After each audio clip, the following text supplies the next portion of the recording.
You know, Lucas, this week has been a little bit stressful, but I think if anything it has taught me the value of that phrase, a face for radio. You know why? I do know why, but please tell me why. I almost died this week. Let me turn that down for a hot second. So I live in a terrible old house with a terrible old stove, and my terrible landlord refuses to get his terrible butt in gear and give us a new stove.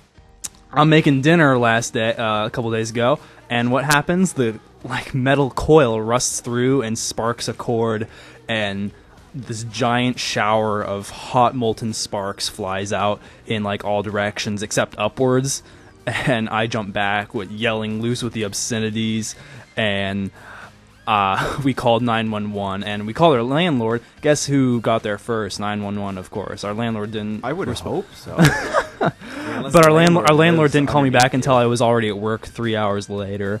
So, yeah, and I think I owe a pan my life. Did I show you that picture? You did.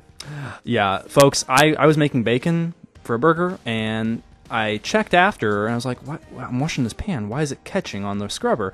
Oh my God, there's a hole straight through the pan." I think that is the only thing that saved the sparks from coming straight up into my face and truly giving me a face for radio. Yeah. So, hot molten, you make it sound like it would have gone through the floor and then 3 layers. It down, went through the acid. It went through a Aliens. steel pan. And now I feel like that kid from Harry Potter who gets stuff blown up in his face all the time. Oh man, okay. Worst thing I have in my house is the trash can lid is gone, and dogs like to poop everywhere. But that's a completely different issue. Yeah. All right, we're gonna take a hot break here real quick and let someone into the studio.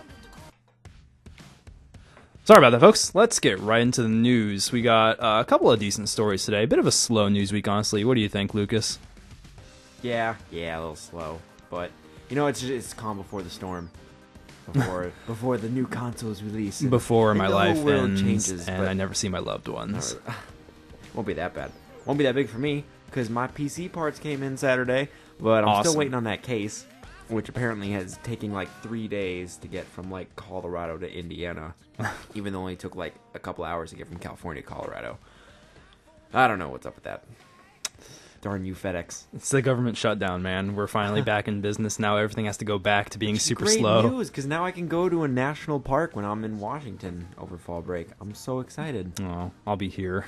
All right, let's get on with the first news story you're interested to hear.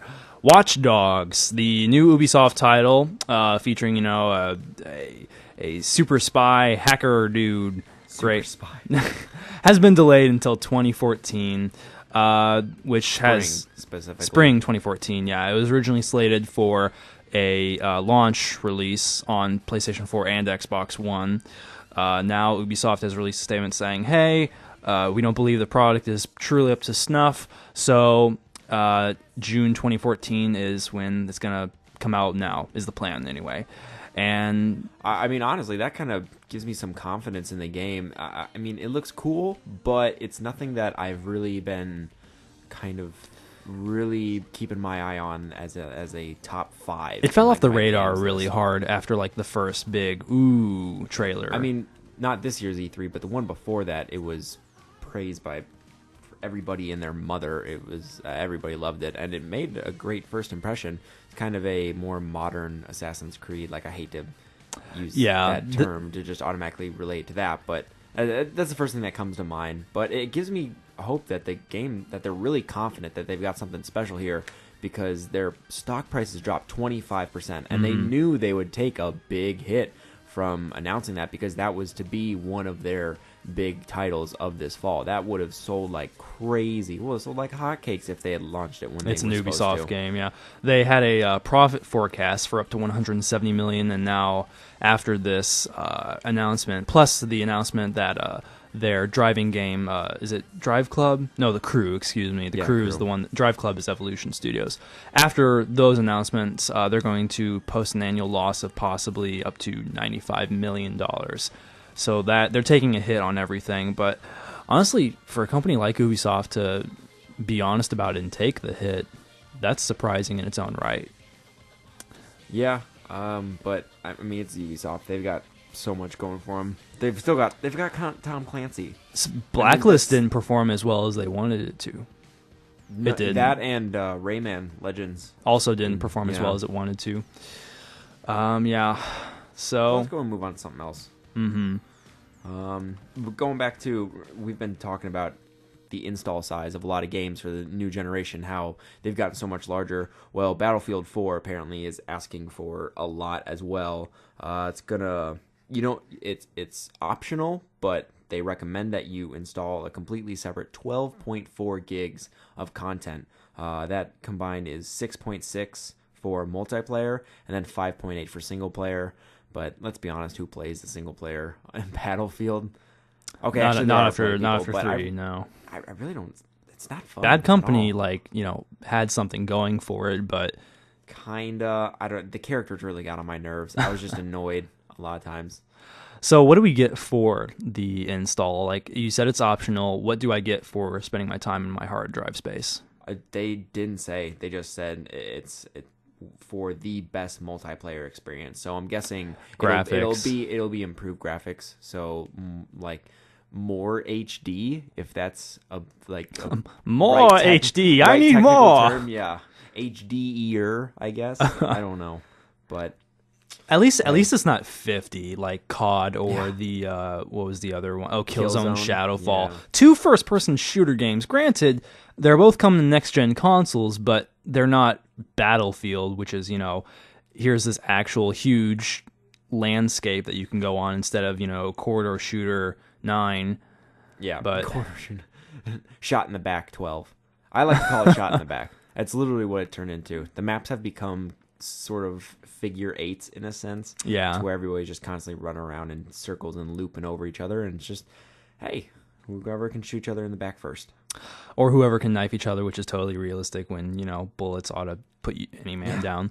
All right. Other people just run around, just knife because there's always perks where you can lunge like 4 feet into the guy's face with the knife. Those are always wonderful. On to the next story. A bit of more sad news, although not as bleh as Battlefield 4's install. 2K Marin, the studio behind BioShock 2 and the Bureau XCOM Declassified, not the XCOM game Enemy Unknown. Not the RTS. Not the RTS. This is the first-person shooter, yeah. They, big old rumor has come out that the entire studio has been laid off. If there is any remaining members, they are slated to join Rod Ferguson, who worked with the 2K team during BioShock Infinite and left shortly after that to head up 2K sort of as a whole. Rod Ferguson was from Epic, wasn't he? Yeah, he was the former executive director of Gears of War. Yeah, okay. Or producer of Gears of War. They had a lot of last year, I think it was in particular. There were a lot of big names shifting around. BioWare, both of their heads quit. Both the founding doctors, because they're doctors. I don't know. It was the weirdest thing ever when I found that out. They're like, yeah, we're doctors. We got medical degrees, and we do this on the decided side to make video games, and we're really good at it. One of them actually is now founding his own beer drafting company, which, I mean, kudos to him. Happy endings for everyone. He's like, I'm a doctor, and I don't actually do doctor stuff. I make beer and video games. He literally just got the title doctor to be called doctor. Man, I think I just realized he's my hero. That's kind of awesome. Dr. Video Game. So yeah, along with the mention of all those switching CEOs and directors of companies going around, we also have a story. The Zynga co-founder, let me pull that up here. He has stepped down from his position in order to focus on some other things. He has a quote: "I've decided it's time to leave Zynga and venture off on my own again. It's been 6.5 years since we pushed the button to launch our first game, and each moment has been magic. Thank you to everyone who's been a part of it, both in the trenches and playing the games." He didn't elaborate on future plans, but he is sort of an entrepreneur in the sense that he's got one big project, an upstart company focused on making, get this, Lucas, a hamburger-making robot. Wait, I had the same reaction. Wait, this isn't a game Nope. about a robot. He wants to make a robot that hamburger actually making robot instead of doing Zynga games, which honestly I don't blame him. I mean, that I could see that selling. I mean, when I look at reviews on various websites, whenever I go to buy products, there is always those couple jokers who like to put who put the pros, and they're like, oh, it's great, it's this, it's that, it's a good price, and then for con, they're like, it still didn't make me a sandwich. Well, now he is making something that fixes that problem, and it will make you a sandwich. That's so brilliant. In 2011, the company was valued at $1 billion, but they've been taking hits for a while now. They've undergone budget cuts, studio closures, and layoffs, just like 2K. They've really been falling down. Like everyone's been suffering.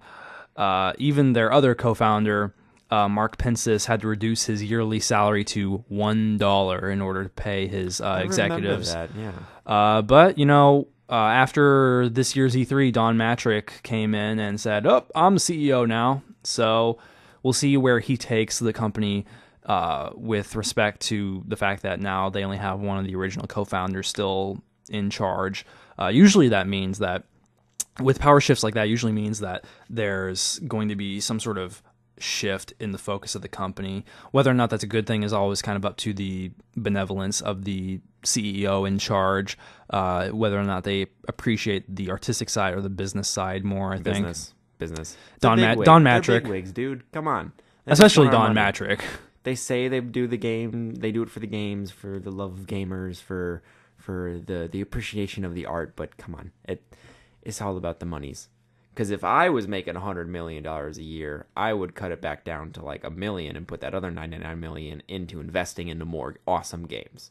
But that's just me. Because I don't need $100 million. I just need $1 million. You know, I'm a simple guy. But I want. I just need $1 million. But enough about this bigwig talk.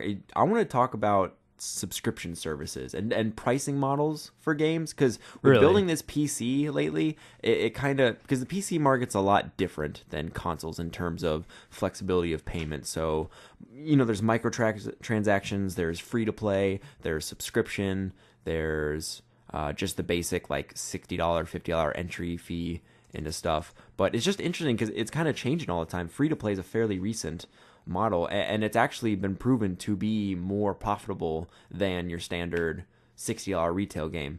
And it's been brought about via necessity. A lot of companies can't sustain their product with these giant $15-$20 subscription fees for like World of Warcraft's the only one that's pretty much still does it. Well, they went free to play till level 20 something. 20 is it? Yeah. Okay. I tried it out. Still didn't want to do it, but I tried World of Warcraft too. Couldn't get in. I wanted to like it for some reason. There was something in me. I was just like, I love video games, and World of Warcraft is like the household name of video games, right up there with like Call of Duty, and Mario and Halo. Careful what you say is the household naming game, because some people will be like, COD. You heathen. Dude, 1 in 8 games, or 1 in 8 households in America owned Call of Duty Black Ops. I'm saying the snobs like me. Oh, snobs. Well, so what is your ultimate point about subscription fees? Because I'm interested to hear this, because you do have more experience with this being a PC savvy gamer. Well, I'm not. I'm about to be a PC savvy gamer. Quiet. I've been looking into it, but yeah, I mean, personally, I think the subscription is really worth it if that's kind of the only game you play. So a lot of these subscriptions will be $10, $15 a month. Mm-hmm. And people will say, dude, are you crazy? Like, that's so much. It's like, well, if you think about it, those subscription-based games like the Elder Scrolls Online coming out, they haven't announced what their pricing model is yet, but let's say it's $15 a month. Well, if you play the Elder Scrolls Online, all right, for those of you unfamiliar with Elder Scrolls, it is basically a content generator. Like there's just never-ending quests. For each quest you complete, you get 2 more added to your list, and it just keeps. Are you talking about like just forever. Skyrim in general, or the actual Elder Scrolls? Elder Scrolls like MMO series. Oh, yeah, series, MMO, yeah. I mean, obviously, it wasn't like that before. Yeah, it's impossible to be better, done in a game like that. Yeah, which is why the experience will transfer so well over to an MMO in theory. We just have to see how well they do it in execution. They released a video recently with like how deeply you can customize your character, and it's fairly impressive. It looked really cool. Yeah, the Khajiits, because it just like had like a dozen different races, and just each one it would keep changing. And I just looked at the Khajiit the whole time because I'm just like, that's a really cool looking lion. That's a really cool looking lion. That's a really cool looking lion. Soft kitty, magic kitty, evil kitty, purr. Just various forms of cats. And of course, they can shoot lightning bolts out of their hands and swing swords and decapitate orcs. Who doesn't want to do that? So it's interesting that you should mention subscription fees, because isn't it true that the PlayStation 4 is going to possibly require players to subscribe to PlayStation Plus to really access? No, they are required. Yeah, they are to get it, just like Xbox Live has been doing. Which really ain't ticks me off, because I love being able to get online on my PlayStation 3 and playing whatever I want. I typically don't play a lot of online games, but having the option there without, blowing $60 a year or however much PlayStation Plus wants for my money. 50 or 60. Is it? I feel like they go back and forth every other year. They just like see with your mind. For how little I play online, I would never plop down that money, because when I'm paying $60 for a service like that, I better have something to constantly, or at least consistently, do with it. See, that's the thing, is that this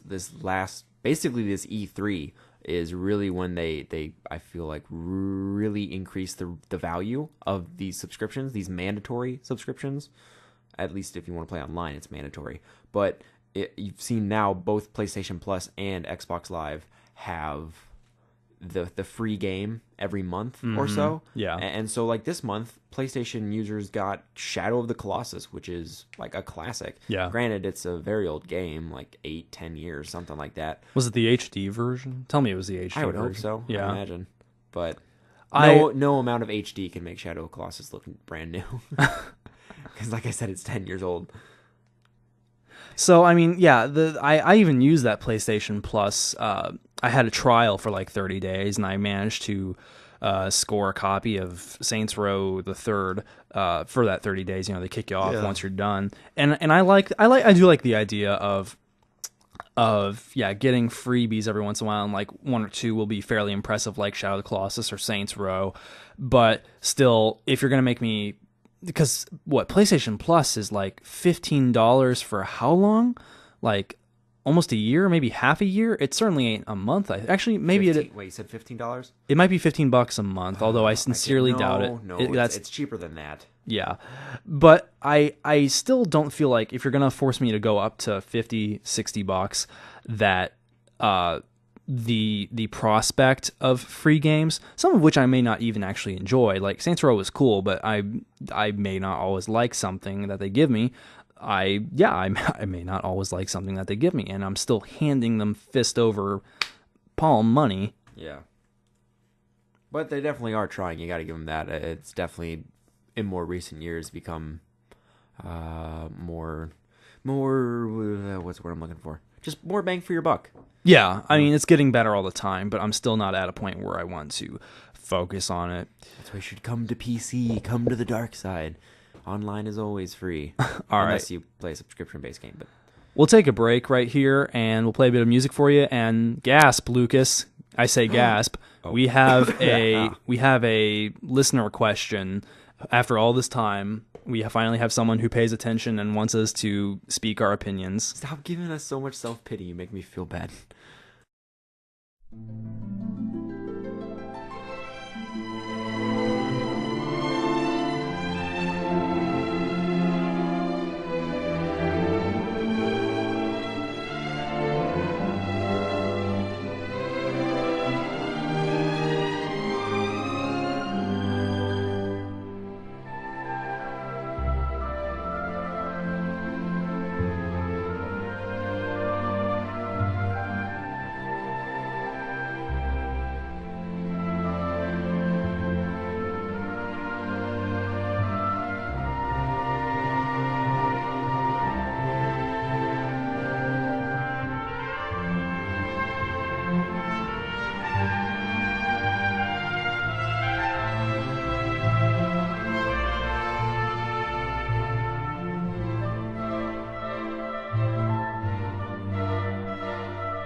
Bam.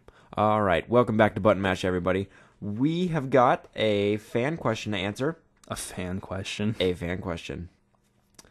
Aaron Radovic wants to know how well we think the Kinect is for the Xbox One, how well it'll be integrated. Well, read his actual question word for word, because he has a point here. It says, so, how well do you think the Xbox One will integrate the Kinect system? Having never owned a Kinect, I wonder how efficient a system it is and whether or not it really works as advertised. Microsoft is taking a big bet on it, so you would think they'd have it figured out. ... Well, I mean, that's the thing. Does it work as it's advertised? So far, no. Well, see, that's the Xbox 360 Kinect. The Xbox 360 Kinect was, for lack of a better term, a gimmick. It was, I mean, it did what it said it was going to do, but it did it in a sloppy way. It was pretty delayed. It was very simple and basic and didn't respond well. And yeah, it built up enough bad will that, when Xbox One comes out and says, hey, for an extra $100 that we're forcing you to pay, here's this Kinect feature that has to be always on, and then they eventually, took that all away because of the fan outcry.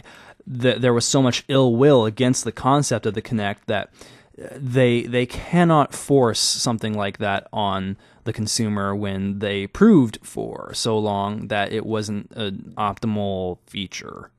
See, they're not necessarily forcing anyone because they can just go get a PlayStation 4. But I think this is a really good move by Microsoft because, well, first off, comparing the Xbox, the new, we'll just call it the Kinect 2 compared to the Kinect 1. I don't think that's what they're actually called, but that's what I'm going to dub them for the purpose of being able to talk about them differently. The Kinect 2 has been claimed to be 10 times more powerful than the original Kinect. That was said by Rare's Nick Burton.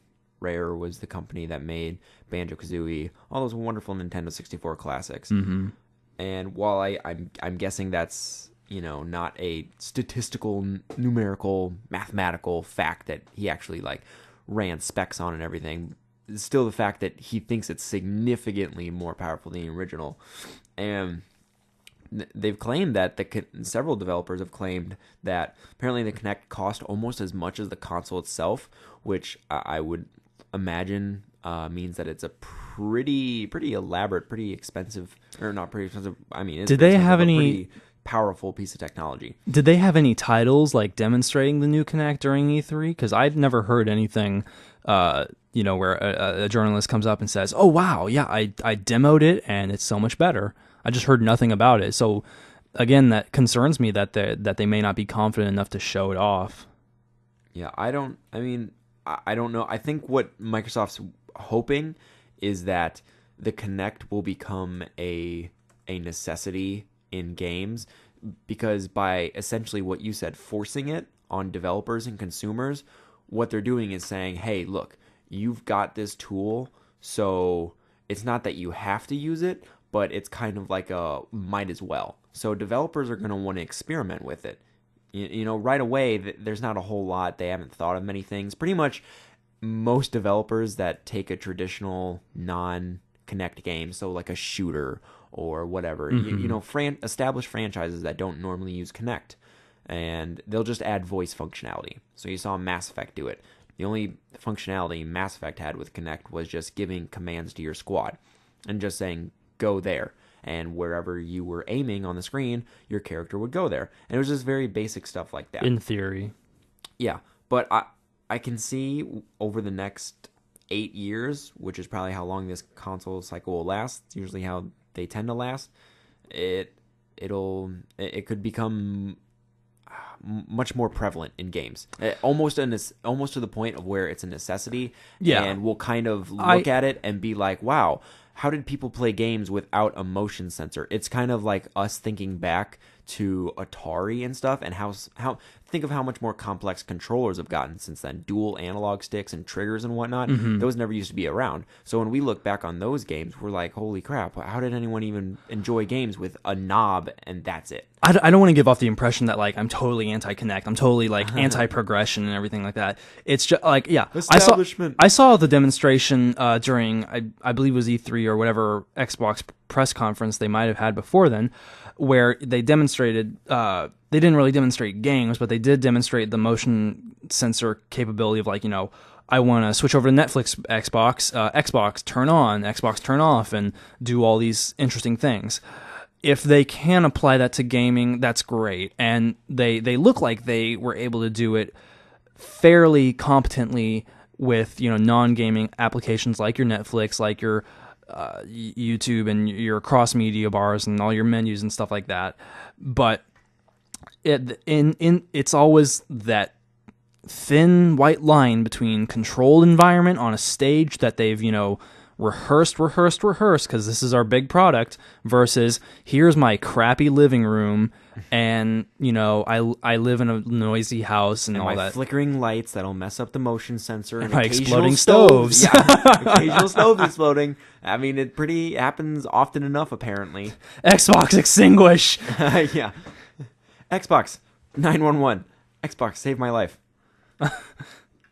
God, what if life turns into that within like 5 years? What if just Xbox becomes a regular part of our sentences? We already talked to Siri. Look at how the words like or are just kind of scattered. They're just kind of peppered over our sentences. Yeah. What if Xbox becomes like that? Everybody just works their house. Somehow Xbox is going to just like infuse itself into your house's networking. It's going to become that movie with like Xbox kitchen light on. I'm afraid I can't do that, Dave. Yeah, oh my God. And then you'll get people who claim their Xboxes are out to kill them.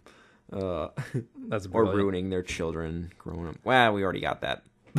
Yeah, our generation's what am I already talking pretty about? jacked up. All right, so moving on from that. Wait, hold on. No. To recap, or Okay. just to synopsis it.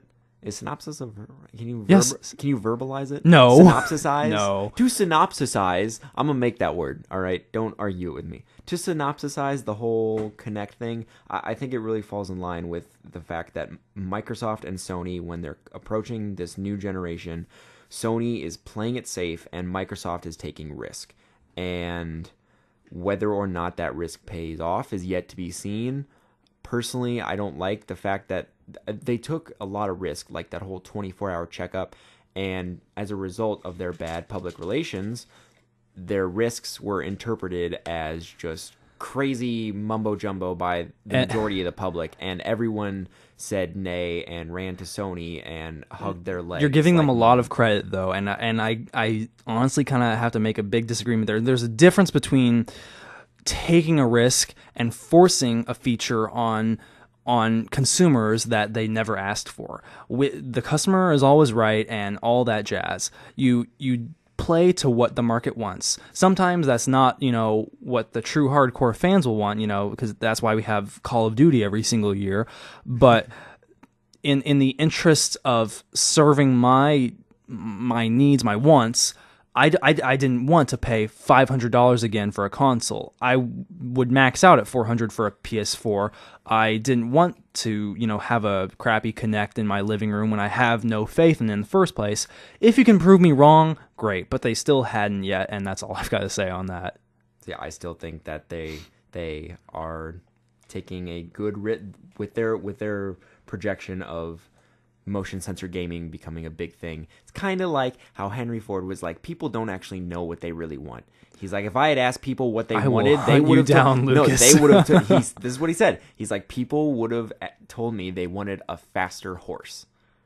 They want a faster horse, but no, he gave them the automobile, and now we drive. And Henry Ford also helped develop the assembly line, which made a cheap product more competently, where they weren't putting Kinects on the Model T. All right, Kinects and horses and automobiles. Moving on to one quick last news story before we move into our little feature segment. Nintendo has sort of been not teasing a film, but they've been sort of hinting at their desire to make a Legend of Zelda film adaptation. Eiji Aonuma told Kotaku that they are looking at possible ways to bring Zelda to the big screen, Quote, "This is something that me and Mr. Miyamoto, otherwise known as the creator of Mario and Donkey Kong and all that, this is something that me and Mr. Miyamoto talked about. If we were to make a Zelda title, if we had interest in doing that, I think really what would be most important to us is to be able to play with the format of a movie, make it be more interactive, like you're able to take your 3DS into the theater, and that leads you into participating in it somehow. We wouldn't want to make it the same as any other movie. We want to somehow change what a movie is." So I mean, I don't know. Obviously, that's a very like abstract, a noble kind desire, but dream. Yeah, but that could totally flop so hard right on its face into a pile of mud. And there are already examples of stuff like that flopping, though. Sadly, Disney released apparently Disney released a second screen experience, Little Mermaid second screen live last September. Users would bring their iPad that syncs up to the film and the kids would like play games along with the movie as they were watching it, and just Mashable wrote an article on it saying, the games are distracting. Some of the people who are seeing the movie for the first time, these little kids, are going to miss huge plot points because they're too busy blowing bubbles on their iPad. And it seems like an unnecessary thing. We're already sort of towing the line with Nintendo, bringing the second screen Wii U tablet to titles like Zombie U and yeah, that's all I have. I don't honestly know any other titles that competently. Well, Nintendo's gone completely second screen. Their controller has a screen on it. Yeah. The Wii U. Which flopped in sales. Whew, yeah, it's not doing so hot. But yeah, we'll keep you updated on that if anything interesting comes out of that. I sincerely doubt it, though. So, let's talk features! Yay. A feature of a feature. It's featuring us. Featuring us. We didn't even intro ourselves again. Hi, I'm Joe Newt. It's too late for that. Oh, all right. So my name's Tom Sawyer. It's October, the scariest month of the year, and all October, I think we're going to be talking scary games. And today's topic is what makes games scary. What sets the difference between something like Amnesia: The Dark Descent and Dead Space 3 with its "Ooh, I jumped out of a closet." Ugh. I don't remember that part in Dead Space. You don't? No, that's weird. That's everywhere. A lot of shooting and space zombies with claws and tentacles and getting rid of the awesome space zombies from Dead Space 2. They're some of the coolest ones. Didn't you try the brutes, the big hulking ape-like guys. Let's not focus super hard on Dead Space, because we talked so much about that last time. But we did talk briefly about Half-Life 2 last time, and the we don't go to Ravenholm level I mentioned. Yeah. And I think that, in my opinion, what's truly going to set a game apart is the actual atmosphere it builds up, and the sense. There's always a sense of helplessness sometimes in these horror games, in the best ones, where you really do feel like, I'm not going to make it out of this alive, and every time you do, it's a surprise because the odds are so against you, but you discovered the proper way to get out of there by the seat of your pants. So I watched Jim Sterling's playthrough of Outlast. Have you seen any of that, Lucas? Outlast? What's Outlast? Outlast is a great game. You play this. Tell me more. You play this journalist who has discovered a big scoop on this this mental asylum that's still in operation. He has a camcorder, and you look through the camcorder for the majority of the game, and you always have to be on guard for how low your batteries are. It's basically Quarantine. Yeah, Quarantine the game, honestly. Yeah. Wait, there was a game? Oh no, this is Quarantine. Okay, it is an example of something like that. Yes, sorry. I'm well, it is a movie game, so it's not surprised I didn't hear about it. And yeah, it's terrifying because at no point in the game do they ever give you the option to fight back. They explicitly tell you are a journalist. You are skinny, weak, and you subsist on ramen. And the fact that you deal with the game is so dark, literally dark. You cannot see half the time in there, and you use the camera's night vision mode to explore your way through the dark, avoiding these inmates who are, very much psychotic, and they will cut your head off. So that's where the battery play comes in. Like you can be going through a hallway real quick and your battery just goes out, and it does take a minute to put a new battery in. So anything can happen in that minute, and it's truly one of the most like terrifying things I've seen in a good while. It's a really solid game. Yeah, I do remember seeing the trailer for that. It looked pretty scary. I think that and Amnesia, and there's another game coming out. It's basically, I guess, Amnesia in space because it's made by that same developer. But basically, yeah, what you were talking about, this sense of helplessness, this feeling of like you can't really fight back, that there's not any sense of like overpowering the enemy, and that you constantly have to just run away and not because there's basically fight or flight. And I feel like a lot more games now, for survival horror at least, are going into the flight gameplay rather than the fighting, because the fighting can be done in Call of Duty. That's where, if you want to shoot stuff, go to Call of Duty, not a survival horror, because it just doesn't work as well. Because if you're constantly, if you have to face like five ghouls, ghosts, zombies, whatever, it's not scary after that initial them jumping out of the closet. That's one of the brilliant things about Outlast right now, is that I don't think there's only one moment in the game, I think, where they put you up against more than one guy. And that's the scarier thing, is like you will go such long stretches without seeing anyone. You'll be like, okay, I think I can let my guard down. Oh God! He came right around the corner and cut my head off, and it was terrifying. And yeah, just getting so viscerally close to death without actually having a manner of fighting back, which is why I don't want to talk about Dead Space, but which is why Dead Space 3 totally turned me off, is because it turned into a shooter, because EA and Visceral wanted to homogenize their product to appeal to the most people, and guess what happened? They didn't sell as much as they wanted to. Yeah, they had a heavy marketing campaign too.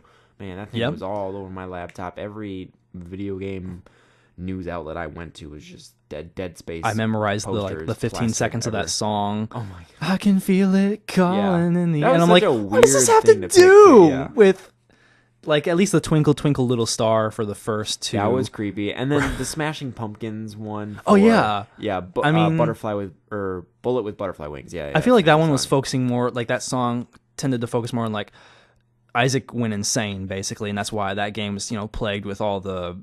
Well, the first two games are plagued with hallucinations, so it made sense story-wise, but who did that song, I Can Feel It Calling in the Air Tonight? Phil Collins, yeah. That had nothing really to do. So random. I felt like I was stuck in the car with my mom while she picked the radio station, and I was just like, wait, why are we listening to this? I mean, hey, I don't hate Phil Collins, but it's not a terrible song. It's just, for some reason, in the Dead Space soundtrack. I think my mom was like totally obsessed with his music at one point or something. Just makes me think of my mom. Nothing against my mom. Mom, if you're listening, you're wonderful. You're great. I appreciate you. So, like, are there any other mechanics that, other than like the sense of helplessness, that really isolation? Yeah, isolation's a big one. I like what you said that. What's the name of the game? Outlast. That it's a lot more one-on-one with enemies. That sounds very interesting. I haven't really experienced that in survival horror, because usually in survival horror, it's pretty typical to be isolated, but there's also it's more intimate, I guess, if that's the right word. If there's just one enemy, because it kind of reminds me of the whole, when you go back to shooters and you just kill so many people that it just kind of becomes like a mind-numbing task, and you just kind of lose all feeling of, hey, I'm like taking a life alert. It's almost like that. Like the machine, every shooter in the world has the worst thing ever, and I hate it in every single one, is a turret section, where you get on some big old gun and you just mow down like a gazillion enemies. And it's dreadful. They always suck. Always. So yeah, that sense of isolation. Have you ever played, what was the Japanese photo ghost game? Fatal Frame, that had a big sense of isolation. You played as like these younger people, typically like Japanese teenagers or whatever, and you had another camera, but instead of like constantly holding it up in a first person view, you would like walk around in a third person view, but when you put the camera up, it switched to first person, and you could only see the ghosts that were hunting you down when you put this camera up to your eyes. So there were these huge moments of intimate sort of jump scares that totally got you because you had no way of knowing. And yeah, when games become homogenized, when when it's like a bad horror film. There's going to be some guy jumping out of that closet. There's going to be some guy like sneaking up behind the ditzy sorority girl and nabbing her and taking her back and killing her and everything. And that's just not how we do. That's Using not the camera that remind me of Pokemon Snap. It's like a terrifying version of Pokemon Snap. Okay, I heard the other day that there's apparently a Pokemon MMO. Have you heard anything about this? There's always been like a rumor of that constantly. No, I mean like actually existing right now, playable. Oh, there's like I think there might be like an unofficial fan made version. Okay. Yeah, you have to pirate it or something. All right. But yeah. See, I figured it was something kind of sketchy because my friend was like, "Yeah, dude, there's a Pokemon MMO," and I was like, "There's literally no way that a Pokemon MMO could be in existence without my knowledge," because that sounds amazing. So, all right, I think that's enough time for today. We're at about 45-ish minutes. And we're going to leave you here with... Lucas, tell them how they can reach us. You can find us on Facebook or Twitter, BSU Button Mash. Turn the music down, I'm talking. It's fine. Jeez. Yeah, BSU Button Mash. Send us tweets or Facebook post asking for any questions you want us to answer. We try as often as we can every week to post news stories, everything kind of in between, because we can't cover everything on the show. There's just not enough time. The video game industry has so much happening. There's so much good stuff to find out. But yeah, so be sure to follow us. Button Mash BSU, yep, harass us on Facebook, harass us on Twitter. We're always on there, and as you saw, we actually answered this guy's question. Thank you, Aaron Radwick, for being number one. All right, we'll see you next Friday at 8 p.m. Thank you, guys. Have a good weekend. Have a great one.